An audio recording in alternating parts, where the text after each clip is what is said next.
The United Kingdom used to be a world leader, and it's rapidly descending into semi-third world status.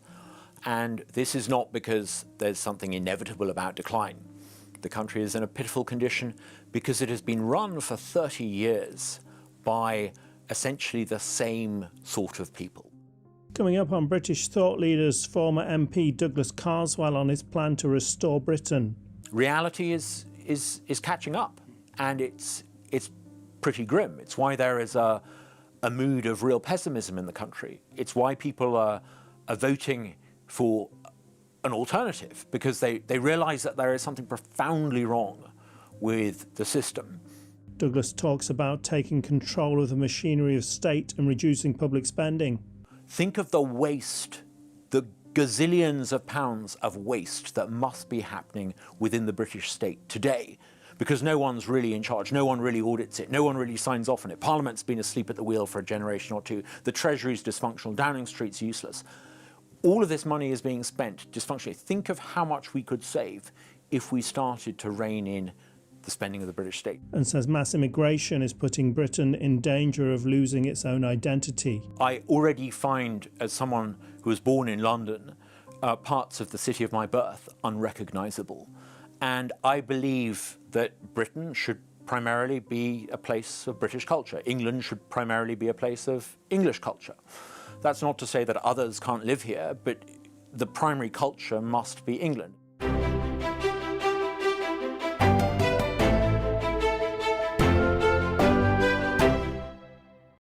Welcome to British Thought Leaders. I'm Lee Hall. Today I'm sitting down with Douglas Carswell, former Member of Parliament, who now runs a free market think tank in Mississippi. Douglas, welcome. Lee, thank you so much for having me. It's great to be here. So you recently published 9 Steps to Restore Britain, which was kind of a strategic plan for how you think that can be done. Before we dive into the details, I wanted to ask you why you wrote it. Britain is in a pitiful condition, and as a Brit living 4,500 miles away in the southern United States, I despair at the state of the old country. The United Kingdom used to be a world leader, and it's rapidly descending into semi-third world status. And this is not because there's something inevitable about decline. The country is in a pitiful condition because it has been run for 30 years by essentially the same sort of people. What I call in the essay milestones, the Blairite ascendancy. We've had, almost 28 years ago to the day, Tony Blair was elected. For the first 10 years of that, he was Prime Minister, and then he handed on to what were in effect a succession of Blairite governments. And they have run the country, and they have run it into the ground.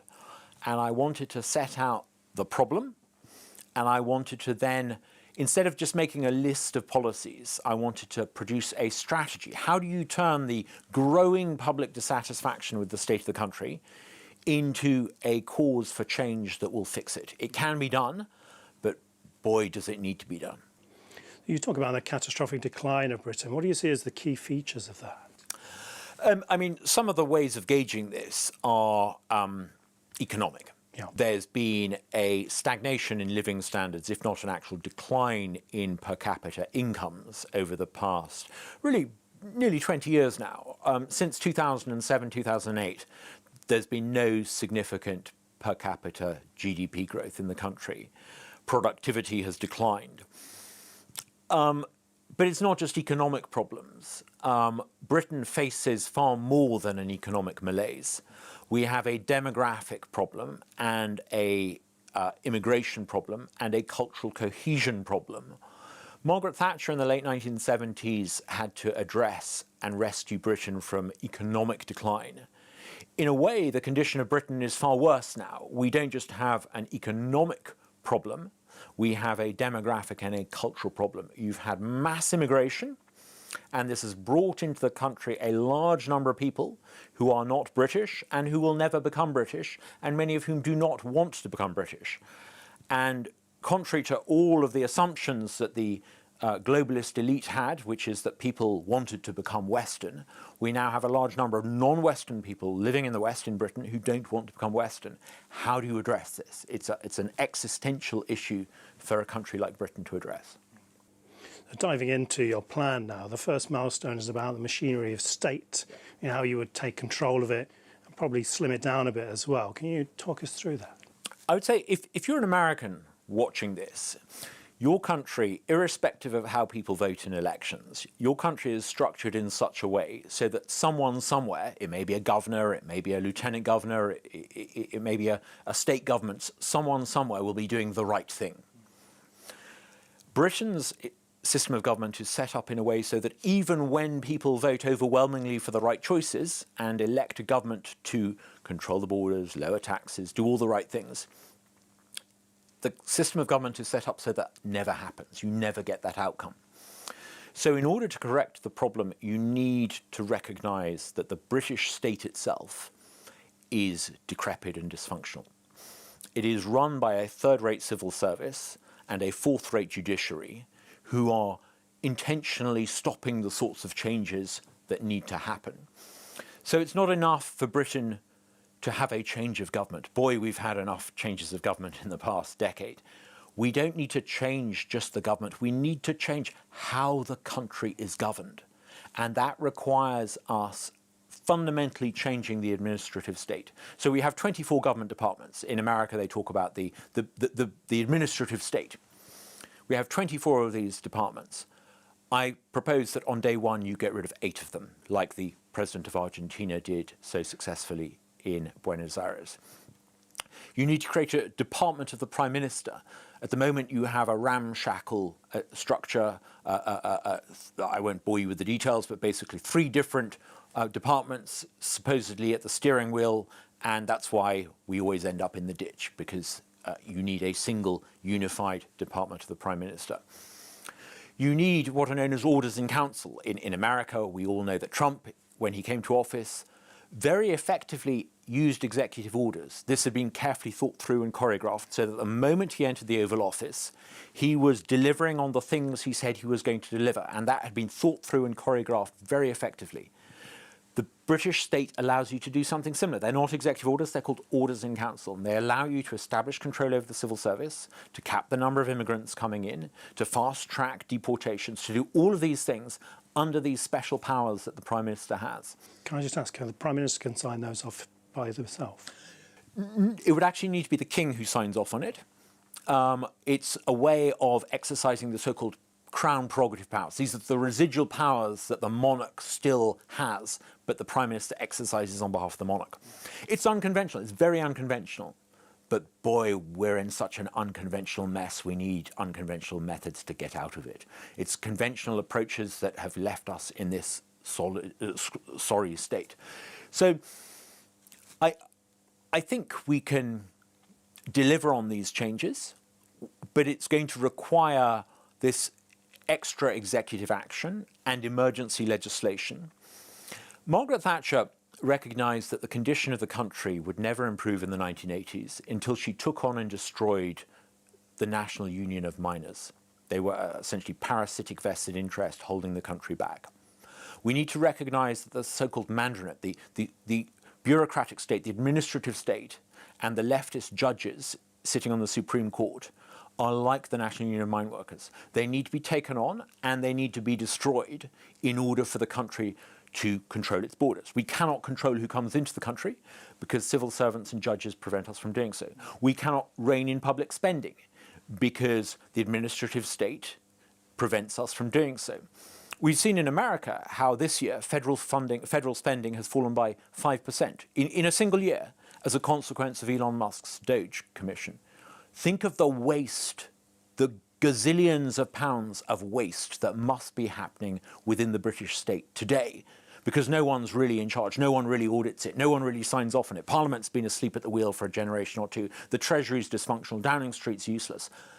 All of this money is being spent dysfunctionally. Think of how much we could save if we started to rein in the spending of the British state. So we have it within us to fix this country's problems. And I wrote Milestones because I was deeply frustrated. Looking at it from 4,000 miles away, I couldn't see anyone else coming up with a strategy. So I thought, I'm going to spend a few weekends here in Mississippi doing it as a side hustle. And I've been really pleasantly surprised by the reaction. I mean, boy, have a lot of people got in touch. It's why I came over here to talk about it at more length with a new generation of MPs who do want to see some of these changes, and I hope I can help them do it. So your second point is about our borders as one of the big issues of our time. How would you secure them? I mean, first of all, you've got to turn off the taps. At the moment, you know, 1 in every 27 people in Britain today has arrived in the country in the past 2 years. I've not been in the UK for 4 years now, apart from a fleeting visit, and I, just walking around London, notice it. I was in a part of London that I grew up in, and I noticed that there were more people wearing hijabs than baseball caps. It's a profound and fundamental, dramatic demographic change happening in real time. We need to stop the mass immigration of people, and that means capping visas, making sure that people from certain countries simply aren't allowed to come in, because we all know that if people come in from countries like Pakistan and other countries like that, they generally just stay and nothing happens. So cap the visas, fast-track deportation. When people are being deported at the moment, they can draw out the process endlessly. So remove them from the country to a third country and have their appeal heard in that third country. If you're a genuine refugee or you've got a genuine case as to why you should be allowed to stay, you're not going to mind too much about having to spend a few months living in a hotel in a third-party country in order to do that. Then I think we need a program of voluntary migration. Sweden has started doing this. Sweden has an even worse demographic problem than we do, and it is paying people roughly 20,000 euros to voluntarily return back to the country of their origin. That's a useful start, and we need to do that, but we also then need 2 forms of involuntary remigration, deportation. Now, some people will say that this is all wrong, that immigration is a source of good. And you know, I'm an immigrant to America. I welcome immigration when it works. When you move from one country to another and you want to contribute to that country and you want to make a positive contribution to that country and you want to assimilate to that country, that is fantastic. That is a wonderful, wonderful thing. But the data that we see coming from Europe, particularly from Denmark and the Netherlands, clearly shows that this isn't the case.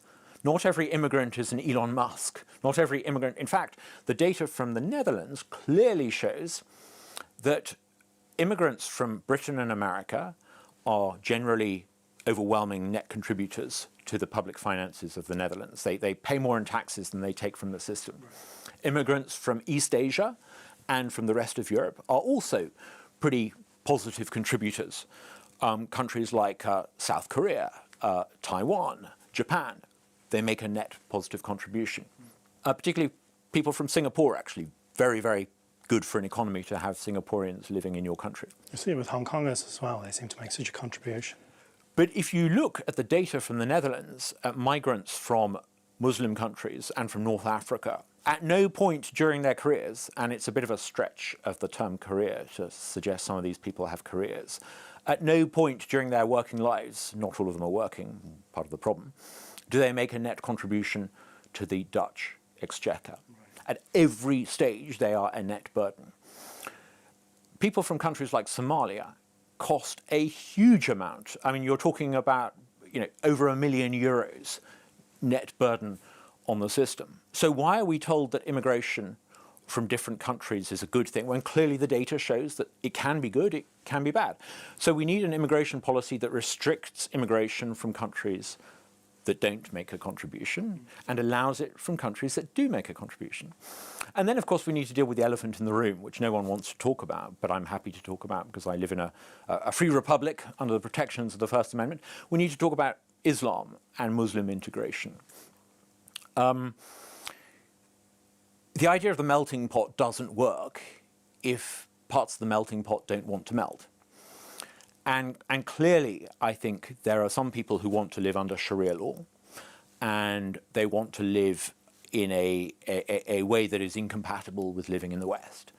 And so I think we need legislation that allows people to have citizenship removed from them if they advocate for things that are incompatible with living in a Western civilized country, and they then need to be removed from the country. I don't think we should hold back on doing this.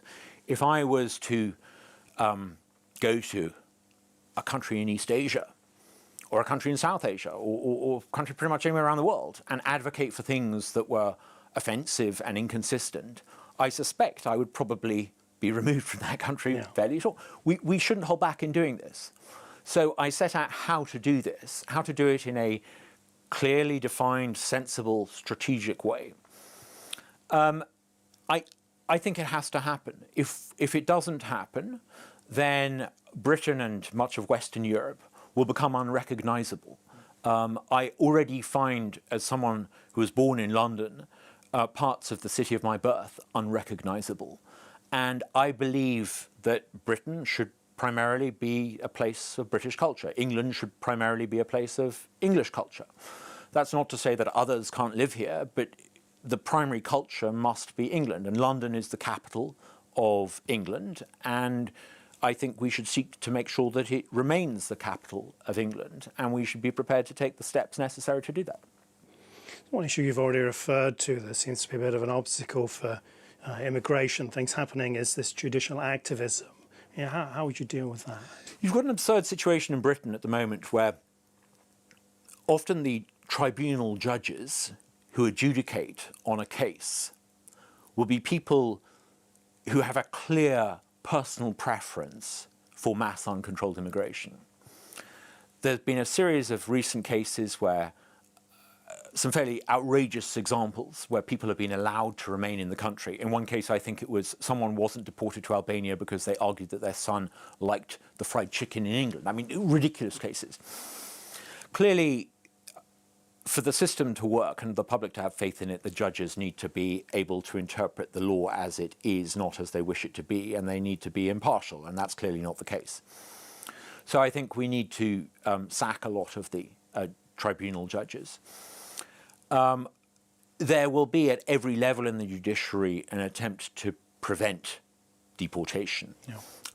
Throughout my entire adult life, I've never once heard a judge intervene and insist that the British state apply the law by removing someone from the country. They only ever apply the law to insist that someone is not removed. So clearly we need to not just make sure that the law is absolutely clear, we need to make sure that we have judges, and that means reviewing the process for removing judges. It means overhauling the system for judicial appointments. You've got a dreadful organisation called the Judicial Appointments Commission. It has no democratic legitimacy. It should, I think, be the most reviled and despised institution within the British state, and there's a lot of pretty stiff competition. It is the root cause of the problem. But, you know, some of your listeners might say, the judges are only ruling on what the law is. We just need better law. I mean, that is clearly not the case. We have now a huge body of case evidence showing that judges are acting as activists in favour of uncontrolled immigration. I mean, think about it this way. More immigrants have illegally crossed the English Channel in small boats in the past few years than British, Canadian and American troops landed on D-Day during the invasion of France. What country in its right mind would allow that mass invasion of its space and not apply the laws? Either you have border controls or you cease to be a country. You just become a space in which anyone can come. And I think once you begin to see it in those terms, clearly there is something fundamentally wrong with the judiciary. From the lowly activist judge at a tribunal right through to the Supreme Court. The whole judicial edifice is rotten. It's fundamentally a system created by people who have elevated the notion of the rule of law to meaning the rule of lawyers. And that's the root cause of the problem. We need a restoration of the idea of parliamentary sovereignty. So that there will be a conflict and a coming collision with the Supreme Court. But bring it on. If it's over immigration, I think the Supreme Court will lose, and deservedly so. If they want to behave like the Bourbons, let's treat them like the Bourbons. Your third milestone refers to some of these laws that probably had a different purpose when they were launched, but are being used now to catastrophic consequences. And can you talk us through what they are and what you would do with them? In a normal democracy, when a government comes in and introduces laws, if they're not working, the other lot get in and they correct them or repeal them. That's why democracy tends to work. It's a cumulative process. There's no finality to it. Unfortunately, the Blairite administrations that we've had over the past few years have introduced 3 or 4 key bills that no subsequent government has had the desire to overturn. One of them is the Equalities Act. The Equalities Act defines Britons not as individuals equal under the law, but extends preferential treatment for people with protected characteristics. It creates literally an inverted system of apartheid. It makes people in Britain unequal on the basis of their immutable characteristics. It is the precise opposite of equality. Yeah. That has profound implications. The Human Rights Act incorporated the European Convention on Human Rights into UK law, which allows judges to adjudicate on the basis of what they want public policy to be. The Climate Change Act allows a group of officials unaccountable to the public to determine basically whether or not Britain's economy is globally viable by determining whether or not we can produce energy at a cost that allows us to be competitive in the global economy. So you've got these, look, the Equalities Act, the Human Rights Act, the Climate Change Act. I would say there's a fourth one, which is the Communications Act. I can't remember that. I think it may be section 127. It basically gives the British state the ability to arrest and detain people because they say things that some people might find offensive. Now, I hope that much of what I've said today, some people will find offensive. In a free country, you need people to be able to say things that are offensive. That's how you root out inconsistencies and reach the truth, by allowing people to speak freely. So these what you might call sort of fundamental Blairite laws need to be repealed in order for the country to prosper and to thrive. It's, I think, the great shame of David Cameron's administration that he did nothing to repeal human rights legislation or the Equalities Act. There are other bits of legislation that might need to be repealed, but those are the key ones. So why, you gave David Cameron as an example, why do they not get repealed? Why do people just keep going along with these laws that obviously aren't doing what they were supposed to do? I think because David Cameron, who once described himself as the heir to Blair, the successor of Tony Blair, they were all essentially Blairite. And by that I mean they didn't just admire Tony Blair, they shared 3 fundamental assumptions. Tony Blair and every government that followed him, Gordon Brown, David Cameron, Theresa May, Boris Johnson, Rishi Sunak, all of them shared the same 3 core assumptions. Number one, they believed in the infallibility of the expert. When Tony Blair got in, he gave control of setting interest rates to the Monetary Policy Committee of the Bank of England. Bookend that to the other end of the Blairite administrations, Boris Johnson, during COVID, gave a group of technocrats the ability to decide whether or not Britain should be put under house arrest because of an outbreak of seasonal flu. Throughout the Blairite administrations, they all believed that experts could make better public policy. The second consistency they all had was a belief that economic growth in Britain could be created not by reducing red tape and deregulation and by lowering taxes, but by monetary stimulus.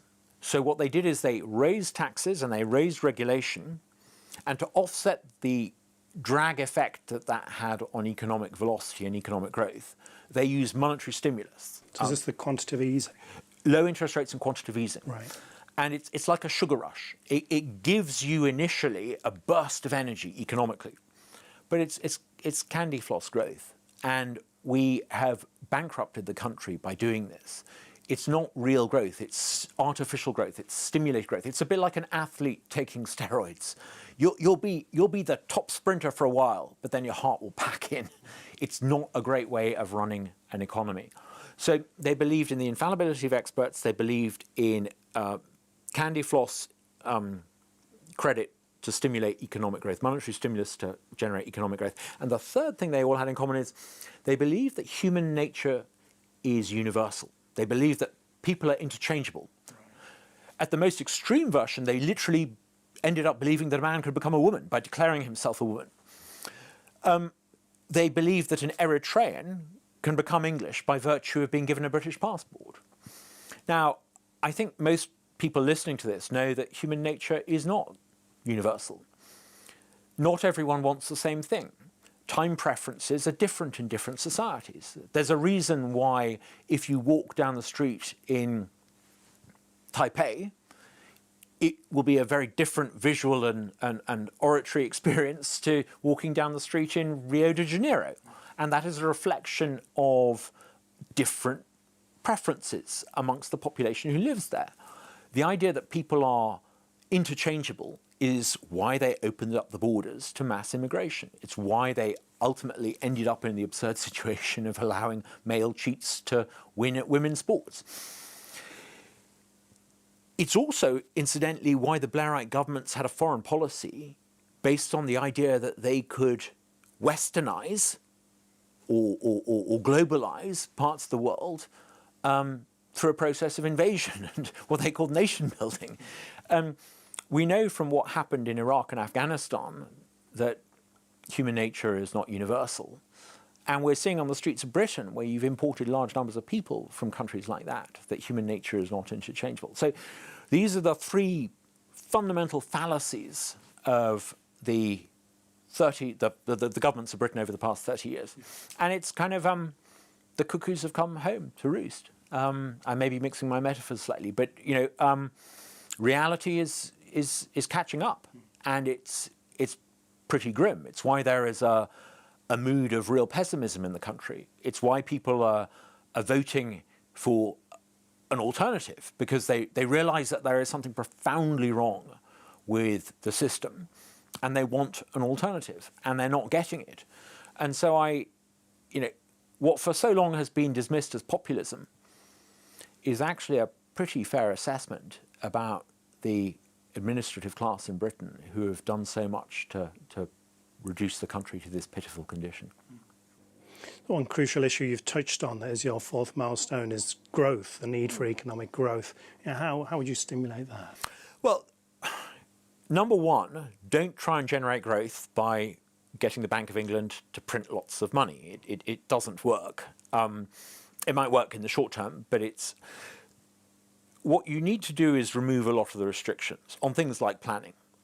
I was talking to somebody in her 20s today who was talking to me knowing that she would never be able to buy a property in London.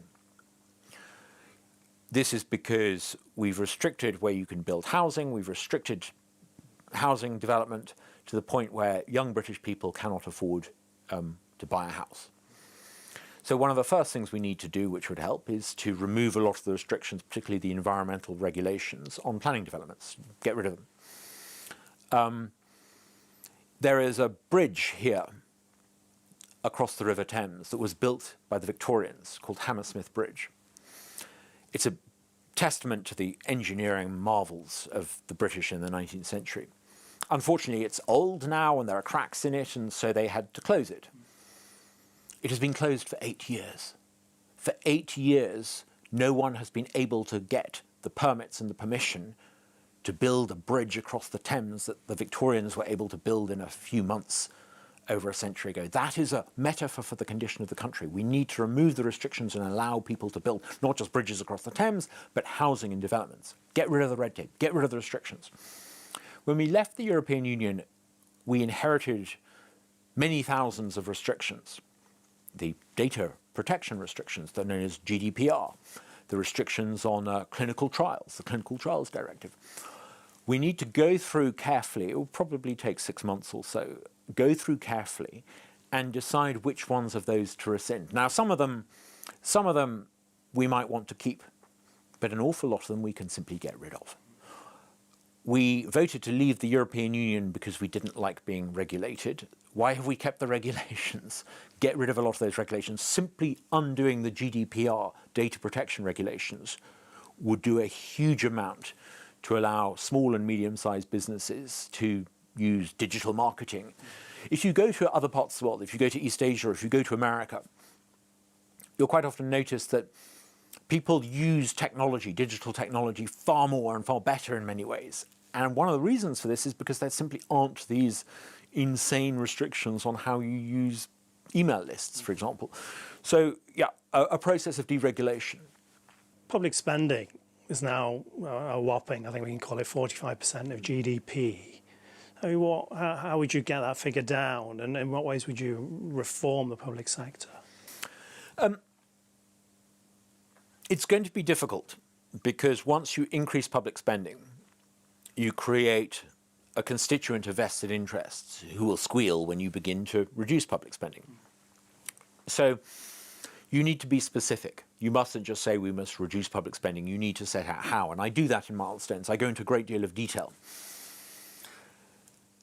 In a 5-year parliament, we should first aim to reduce public spending back to the level that it was before COVID. Ultimately, we need to get it down to about 33-35%. I think to be a successful economy, you cannot have public spending at more than 33-35%. You're not going to get there in one term. So the first term should aim to take it down from 45% to about 40%. That can be done by a series of changes. Number one, you could reduce the total number of government departments from 24 to, you could reduce it by 8. I've costed that carefully. That would give you a saving of about 30 billion. There are things like reducing the foreign aid budget. Sadly, that's 15 billion. That's say you reduce that by 13 billion. That's not going to allow you to close the gap, but it will go some way towards that. You fundamentally need to remove welfare payments from an awful lot of people in Britain who are claiming benefits because they don't wish to work. One of the consequences of the COVID lockdowns was to create a culture of not working. The number of people claiming disability benefit in Britain is higher now than it's ever been, and yet the overall health of the population today is higher than it has ever been.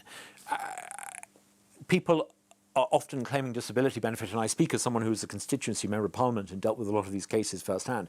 A lot of people claiming disability benefits are capable of working and should not be getting them. And we have to spell that out. We have to address the problem. We have to stop some of those payments. We have something in Britain called universal credit, and it's a benefit system, and it has been a disaster.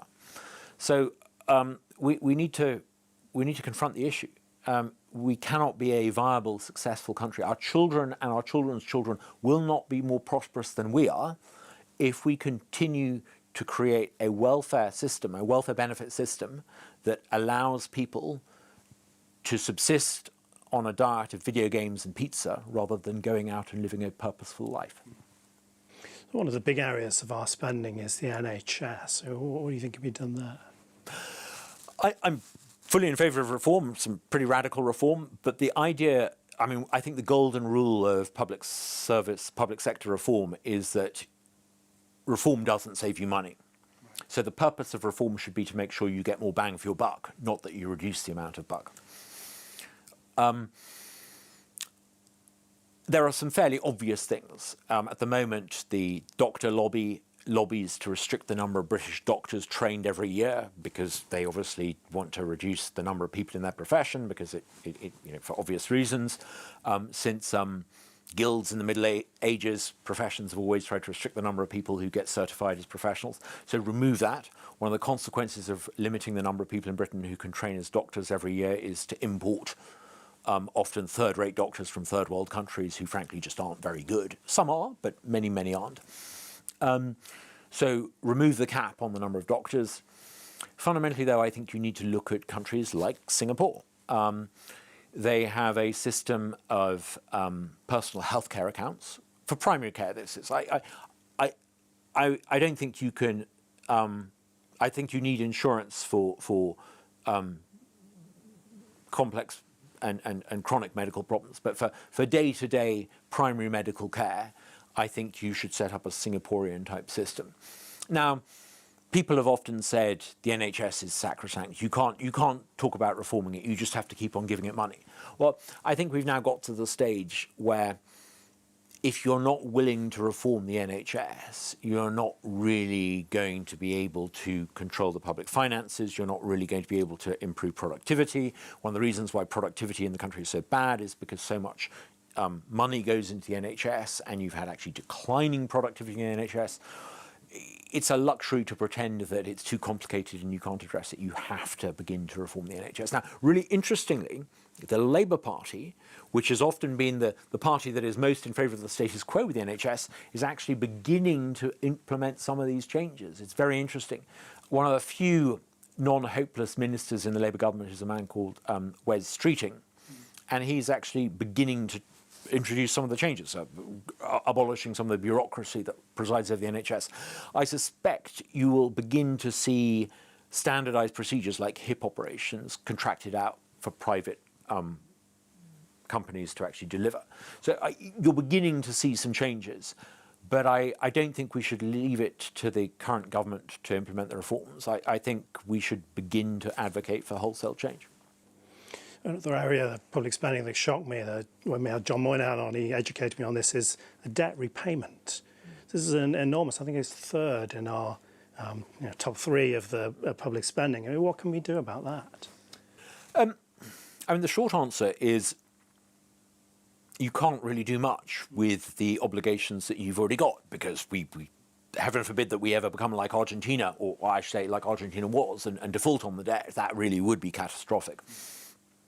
You need to honour your debts. A big part of the problem, and it's poorly understood even by financial journalists, is that under Gordon Brown and George Osborne, a lot of the bonds that were issued have variable interest rates. And as the interest rate, the official interest rate rises, the interest debt due on those bonds rises too. And that has been a really disastrous development, because that means that as interest rates go up, you get this sort of exponential increase in the amount of interest payments on the debt we have to make. But we need to honour those bonds. We need to make sure that we pay that debt. I think we need to look at what Elon Musk has been doing in America. Elon Musk is very worried about the debt in America, and he quite rightly sees it as an existential crisis. He realizes that historically great powers that have come a cropper have often come a cropper because they've lived beyond their means. The Habsburgs did this, the Dutch Republic did this, the Roman Empire actually did this. To avoid that fate, America has to close its $2 trillion a year deficit. And he's trying to do this by aggressively reducing spending. He's got it down by about 5% in a single year, which is fantastic, really, really good. If you can add a few more percentage points on that in years 2 and 3, you're really heading somewhere. So reduce the public spending and raise growth, economic growth. Now, if you can do that in America the way that Musk and Trump are doing it, you will eventually erode that $2 trillion deficit. It may take 15 years, it may take 20 years, it may take 30 years, but eventually the two lines will converge to the point where you return to having a surplus. Now, the United States hasn't had a surplus since, I think, 2001. Britain hasn't had a surplus for something like that. And we need to do something similar. We need to dramatically cut public spending, but also raise growth, and eventually the two lines will converge. I'm afraid you can't cancel the debts that were racked up by the Osborne, Gordon Brown, David Cameron, and worst of all, Boris Johnson disaster areas, but you can at least begin to close the gap. One knock-on effect from these public spending changes you're talking about that probably everyone can be happy about is we should be paying less taxes, right? Yeah, I'm in favour of paying less taxes. If you keep public spending at the level it is and cut taxes, I fear what you will do is you will increase debt, and your children and your grandchildren will just end up having to pay higher taxes and have a lower standard of living. So in milestones, I budget, and forgive me, I don't have the figures in front of me, but I come up with a detailed plan to reduce public spending to allow you in the first year and then the first Parliament a degree of tax cuts, some tax cuts. it would have to be done gently and slowly, because as you're making these very difficult cuts in public spending, you're also going to have to increase spending on defence. And I think you've got to be honest about that. You've got to increase that from about 60 billion roughly to 80 billion roughly. And so in milestones, there is some headroom for some cuts in tax. And I think roughly they should be as follows. You should remove, number one, the 45% income tax bracket, because reintroducing that, it'll be revenue neutral. If you abolish the 45% tax bracket, you actually change economic behavior, so you generate more revenue to offset the reduction. So get rid of the 45% bracket. I think you then need to raise from roughly £52,000 a year to £57,000 a year the threshold for the 40% bracket.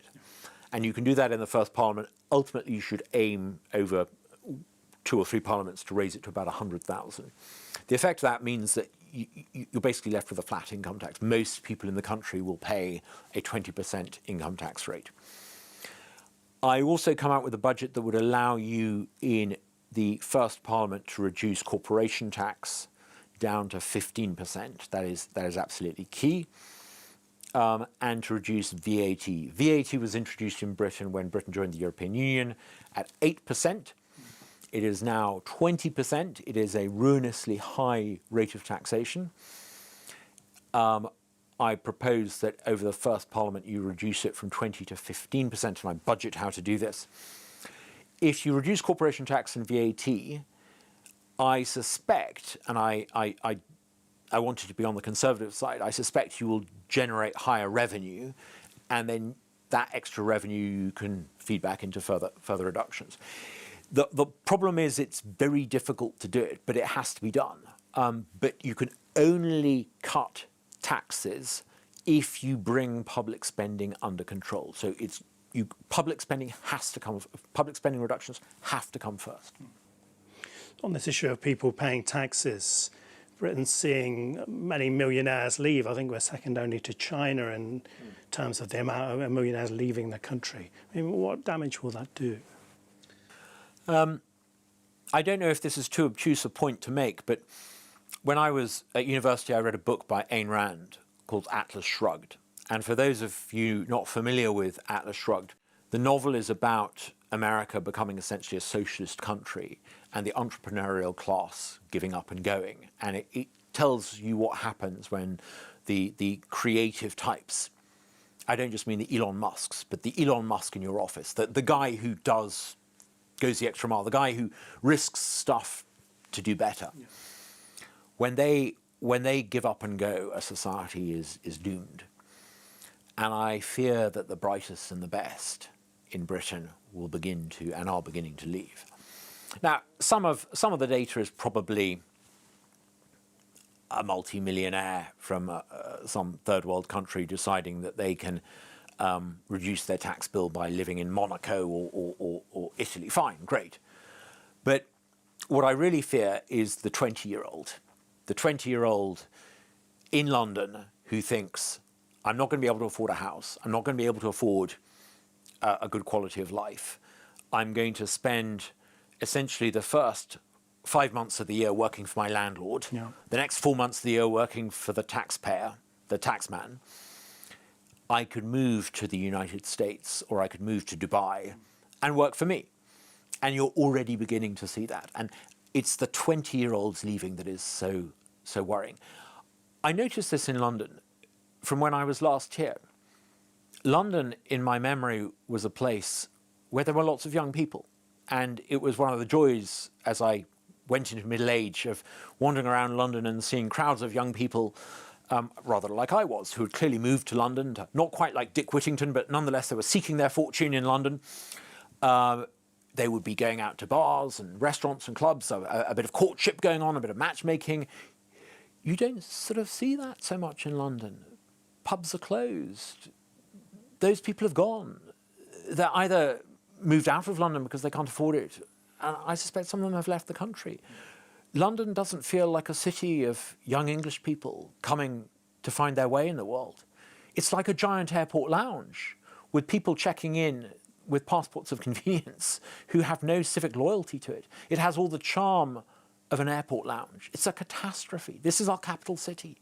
We need policies that make sure that London is a place where young English people can go and better their lives and start out in life and find a job and find a career and find a partner and live the English dream. It's like an airport lounge and people are checking out of it. In Milestones, you also talk about defence and foreign policy. Can you talk us through that? Yeah, I mean, Britain is in a perilous condition. It has, in effect, 9 Royal Navy vessels. 2 of them are vast aircraft carriers, which I don't think any right-thinking admiral will dare take through the Straits of Hormuz because, you know, a $1 billion warship would be taken out by a $10,000 missile. We've got the equivalent of the perfect cavalry army in the age of the tanks. We don't really have a drone capacity, and yet we can see in conflicts around the world that drones are decisive. We've got the wrong equipment in the wrong place. We've spent the defence budget on what it suits the contractors to provide. So we need to do something about this, and we need to act, and we need to act quickly. I think, and I don't want to sound bellicose, but I think the United States has quite rightly recognized that the main threat to the world order comes from communist China.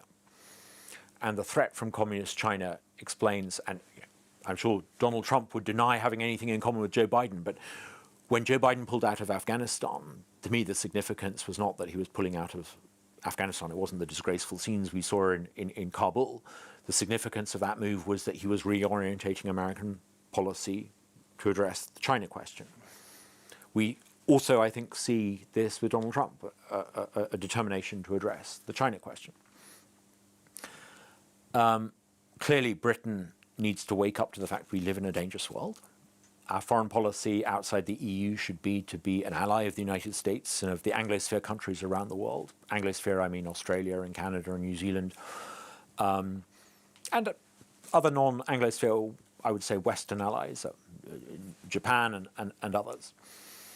But we need to be their allies, not by harking back to conflicts that we fought alongside each other in 60, 70, 80 years ago. We need to be able to deliver the hardware, and that means we need 4 divisions, which is what we had during the Cold War. We need 1 division capable of defending the British Isles. We need a 2nd division that is capable of expeditionary warfare alongside America, but that can deploy strength at force anywhere around the world as an ally of the United States. And we need 2 divisions for European defense as a deterrent against, I nearly said Soviet, Russian aggression. Maintaining 4 divisions means that we need to increase defense spending as a percentage of GDP to about 4%. But Poland is doing that, and you know, Poland perhaps lives in a more dangerous neighbourhood, and they've woken up to the dangers. But we need to match Poland. If we're going to be useful to Poland and America, we need to step up. I fear that the state of the British military is really quite shocking. I suspect that if there was a conflict and the British showed up at the moment, they would be rather like the Italians in the Second World War. They would be a net drain on their allies, a burden on their allies.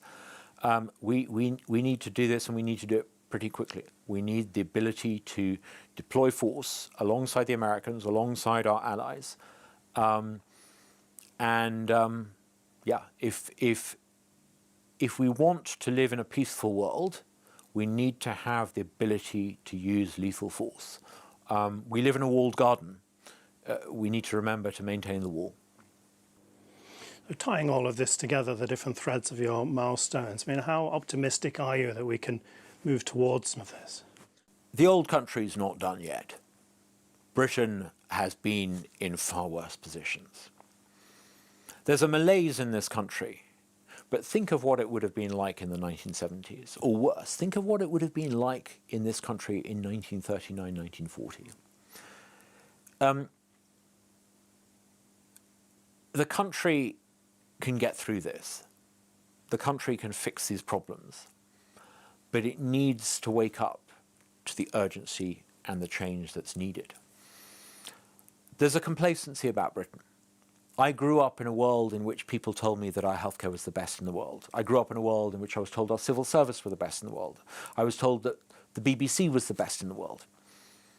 One of the great things about living overseas is I've realized that none of that was true. Other countries have found better ways of doing things. And those myths we tell ourselves, we need to address.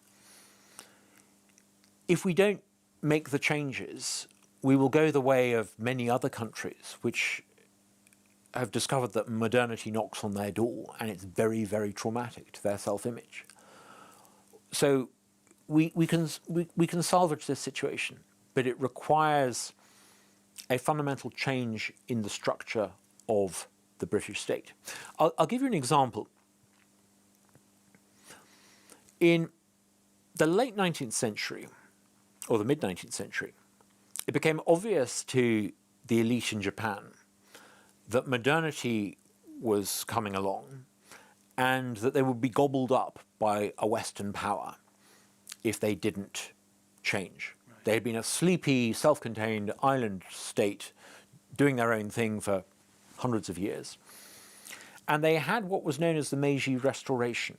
And it was a profound change in the way that the country was run. They basically got rid of an old elite and they intentionally went out there. They sent people to Prussia, they sent people to Britain, they sent people to America, and they looked around the world and they copied intentionally what was going on in other parts of the world. And it was a way of maintaining their status as an independent state. We needed a British equivalent to the Meiji Restoration. Not a revolution, but a restoration. We need profound changes to the British body politic. Otherwise, we will in effect be gobbled up. There's nothing inevitable about us being a top nation. We live with the liberties and the freedoms we have and take for granted because we were on the winning side and the right side. Good decisions taken by previous generations of Britons.